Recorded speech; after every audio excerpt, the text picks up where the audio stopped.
אני לא מבינה איך את מעיזה לצאת להסתובב איתו ככה בכל העיר. כל יום מגרשים מכאן ילדים, את מבינה? כל יום מגרשים מכאן ילדים. מה אני יכולה לעשות? אנחנו לא ישראלים כמוך. אני חושב שאת כן ישראלית. את נולדת פה, את גדלת פה. זה הבית שלך.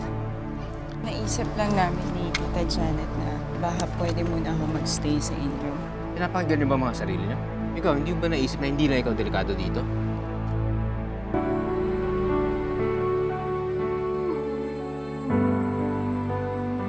אבא, איך אפשר להיות יהודי? נולדים לזה. pero ikaw kamukha at ang Filipini.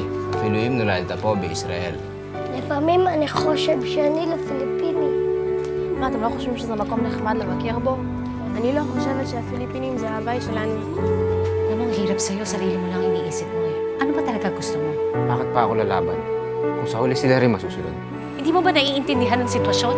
Paano kung i-deport ka? Hemlo! Hindi ka sigurado dyan! At Filipinit! At ha Filipinit! Ani Israel!